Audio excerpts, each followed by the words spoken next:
Akamotan akam jirtu baga gammadan warri jedhaa jiran baga gammadan warri maatii isaatti gara luntu baga nagaan gara maatii isaatti deebi'an kun nama gammachiisa dhugaa nama gammachiisa garuu hin bilisoomne ganaa qabsoo dhooftuuf jabdu waan ajaa'ibaa waan dhumnetu jira kanaafiyyuu wanti godhamu jiru sichi qabsoo dhooftuudhaaf waan jajjabdu waan jiruuf qophii ajaa'ibaadhaan of qopheessuudhaa qabna keessa keenya tumsu tokko Jawaartu bahe jenne nama Baqqalaatu bahe hidhaati gadhiifaman jenne qabsoo laaffisuun hin danda'amu garbummaa isa dhumaa jiretti kubna waan ta'eef sichi of eeggannaadhaan soqosuun sichi qabsoo tumsuun maallaqaan loojikiidhaan waan dandeenyu hundumaan woboo bira dhaabbachuuf isa meeshaa hidhate gargaaruun amma galatooma.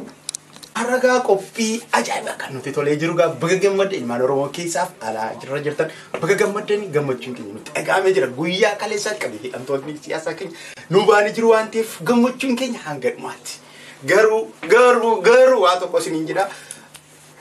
tokko isiniin jedhaa inni jechuu barbaade qabsoon keenya hin dhaabbanne itti fufa ilaa kaayyoon keenya kanaa wajjin deemuudha isinii galaa ilaa lafa jirru teenye isaan kanaa wajjin hanga dhumaatti qophiin keenya itti fufuu qaba. Kanatti amanuu osoo hin taane sirna isaaniitti amanuu qaba. Hanga xumuraatti immoo kaayyoon keenya tokko qaba. Adeemsi keenya tokko qaba. Kaayyootti amanuu qabna. Nuti nama akkasii ta'uu qabna jechuudha. Galatooma maal isin jedha? Hayyee guyyaa narraa guyyaa ammajiitu waraana bilisummaa Oromoo Koonyaa Abaaw Faransaayii fi Qeeroo Faransaayii gamtaan Paarisitti kabajachaa oolanidha.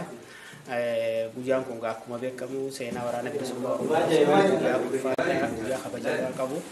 Waraana bilisummaa Oromoo bira kutee ayyaana uummata Oromoo ta'ee jira. Addunyaa kana Oromoo hanga jiru hundatti ifa kanaan asitti wal geenyee waan dandeenye hawwii jaalala waraana keenyaaf tumsa gaarii goone warri hirmaatanii galatoomaa isin jenna. Dhaamsa maayyiirratti qabama jiraate mootummaan abbaa irreedha ilmaan Oromoo mirga isaanii gaafatan. Gaafii tokko malee uummata Oromoo walitti dabalee xayyaaraan cafaqaadhaan nyaachisaa jiru. Dhufaatii fi guddama maayii isteeppii maayyiirra jiraachuu.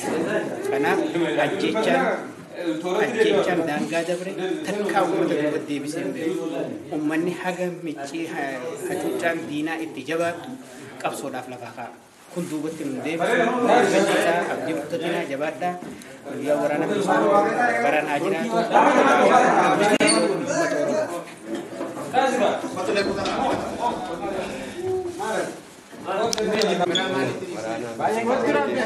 Argamnee jirra. Qophii bareedaa ijoolleen baay'ee irratti hirmaataniiru. Baay'ee tola wallaahi.